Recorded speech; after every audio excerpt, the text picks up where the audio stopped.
Good morning, everyone. It's Jason with Pillywiggin's Garden, and I'm out here on a cold April morning. Got a little snow last night. I'm gonna boil up some maple syrup, or maple sap into maple syrup. I hope you hang out and watch what I'm doing. We'll see how we do this on a very small scale. I do it mostly with roasting pans. Just getting the fire heated up.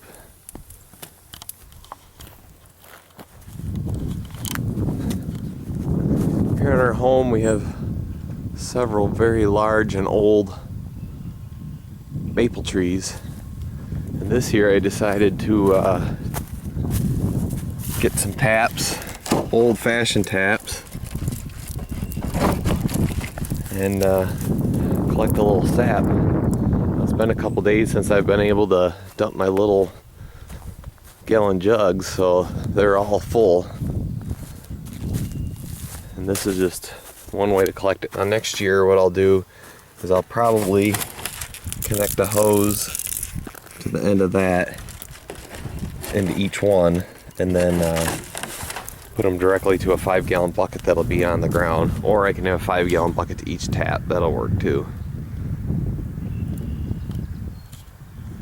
because some days these will flow 2 or 3 gallons a day, just each tap, so they do pretty good, especially on the south side.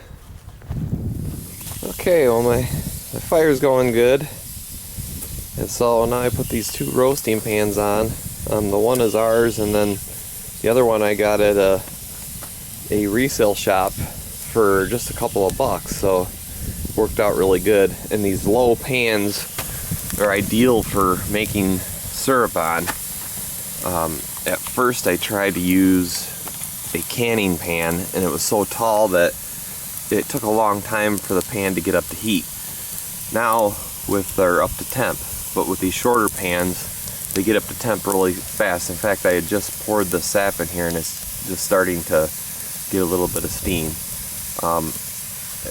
We had a couple days where the sap ran really well. I have about 15 gallons, 3 5-gallon buckets full, and then what's on the tree, I have about 22 gallons of sap. And I'm going to try and go through that today. But it was a little froze, and that's okay. It can freeze and still the sap will still be usable. What you don't want is for it to sit out in the sun for a few days when it's 50-60 degrees out. Then it'll kind of go rancid. So as long as it stays cold outside, your sap will be good for a couple weeks. So I'll put the lids on them and let them get up to temp. And it does help keep a little bit of the ash out and stuff. So I bent the lids a little bit like that, and they get up to temp faster. And once they're to a sustained boil, what I do is the larger pan just keeps getting condensed down, where this one gets up to temp, and then I boil that, or I pour that into this one. So this is always fresh sap going into here, and this is always getting boiled down and staying at a constant boil for the whole day, pretty much. So I'll show you as we keep going. Alright, we got a nice little fire going in my little makeshift sap cooker. And this is how you want your sap to look all day. You want it to just kind of have that nice medium boil to it, or nice steady boil to it. And then when you get the scum buildup, you'll have this scum buildup. You want to take a wooden utensil and just remove that. It sticks to the wooden utensil a little better, and just kind of pull that off when you can. That's the scum. And just keep doing this all day long. Now it is already starting to get a slight amber look to it, and here pretty soon I will take this container and dump it into this one, and then fresh sap back into this and get it back up to temperature. So this cooker is always, I always try to keep this boiling at all times.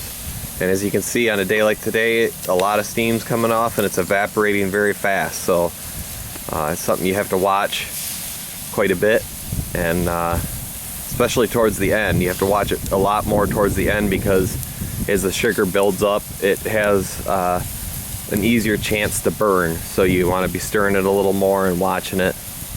But so far so good. And I'll show you towards the end of this, because really it's not all that much more exciting. You just keep dumping the one into the other until it's boiled down to the point where you're satisfied that it's syrup, and then you put it into jars. So I'll show you that a little bit further down. Well, it's several hours later. I've been boiling up sap most of the day. Went through 15 gallons, and starting to look pretty good here. I'm already done with the other pan. I'm done dumping into this, so I'm just letting this condense down, and it's getting that nice amber color to it. Really beautiful amber color to it, and it'll also smell like maple syrup. I'll still boil this down quite a bit yet. About half pan's worth yet to go down. It's starting to look good, and then I'll be ladling it through some cheesecloth into another little pot to filter it out, and then from there it goes into canning jars.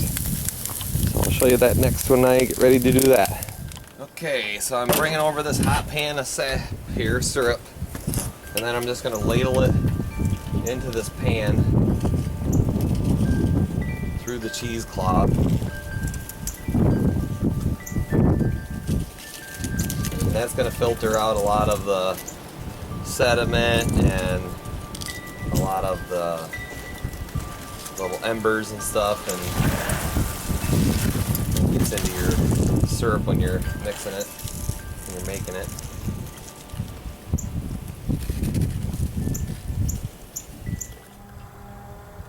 Well, it smells good. It smells great.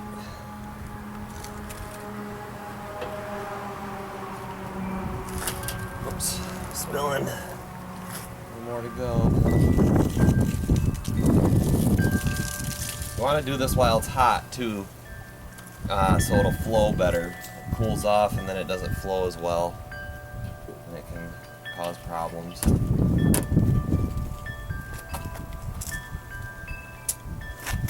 We have just enough to pot to fill this.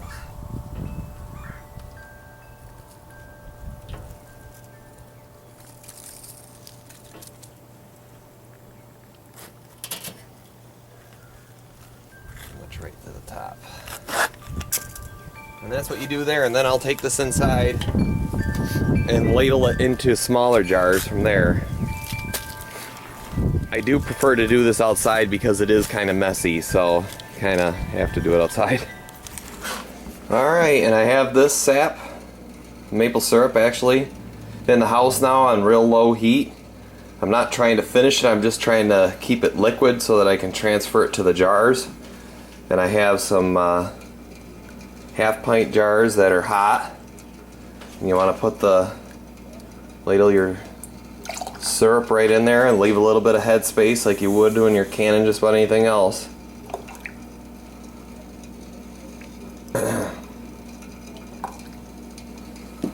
That's probably good for that one right there. Can add a little bit more.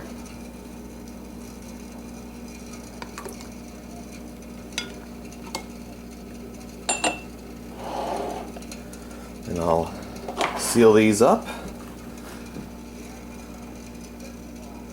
We'll have fresh maple syrup. But it's not that difficult.